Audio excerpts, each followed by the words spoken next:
Jadi saya pernah baca berita dari Pikiran Rakyat tahun 2019.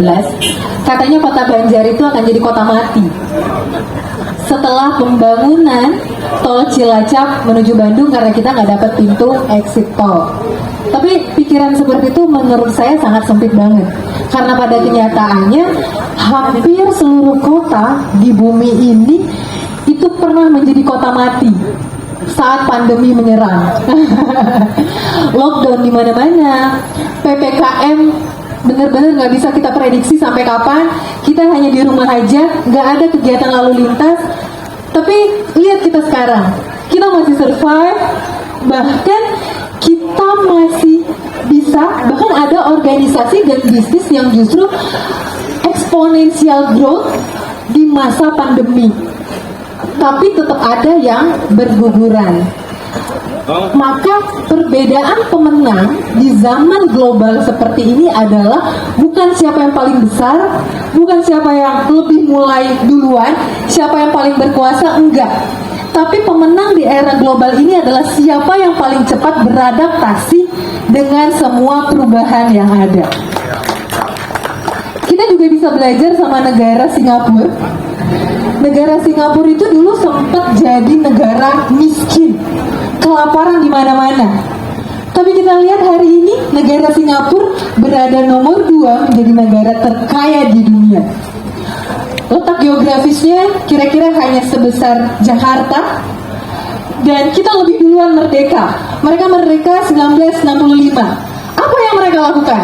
Mereka nggak punya sumber daya alam, mereka bukan negara wisatawan, tapi ternyata mereka fokus untuk unggul kompetensi bagi SDM-nya, sehingga kompetensi SDM itu bisa menarik investor, bisa menarik masterpiece, bisa menghasilkan masterpiece bagi negara Singapura. Salah satunya hanya dengan membuat bandara itu bisa menjadi magnet yang luar biasa bagi Singapura. Dan kita, kota Banjar, kita bisa melihat pola itu. Karena rahasia sukses itu nggak ada. Semuanya punya pola yang itu bisa kita lakukan di kota Banjar. Kota Banjar punya sumber daya alam nggak buat kita bisa bikin eksponensial? Oke, enggak ya.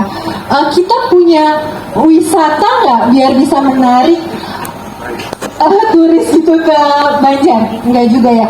Artinya kita bisa fokus untuk meningkatkan kompetensi SDM di kota Banjar.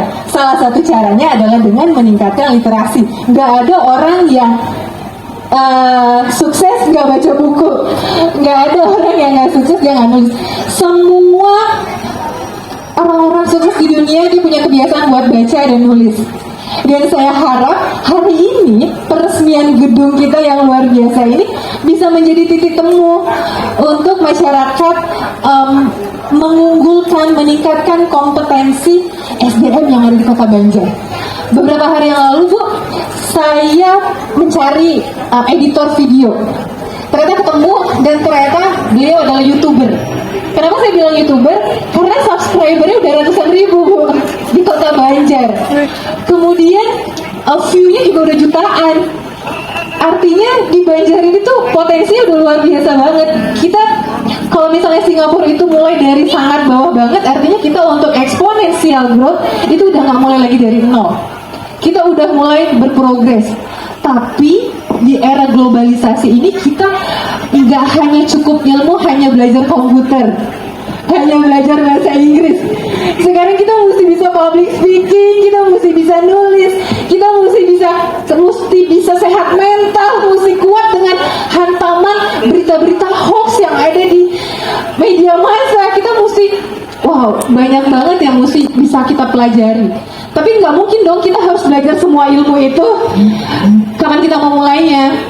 Artinya kita perlu banget kolaborasi. Dan saya harap gedung baru ini bisa jadi tempat kita untuk kolaborasi ya. Mudah-mudahan. Ya. Karena kalau di Jakarta itu udah ada Creative Hub, di Bandung udah ada Creative Hub.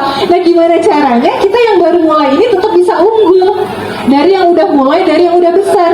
Caranya tuh gratis sih menurut saya, cuma 2. mesti lebih sungguh-sungguh dan mesti lebih konsisten.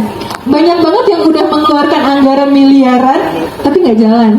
Iya, kita mungkin pas mau mulai kita nggak ada dananya gitu ya, nggak ada dananya tapi pas sudah dikasih dana ternyata nggak jalan.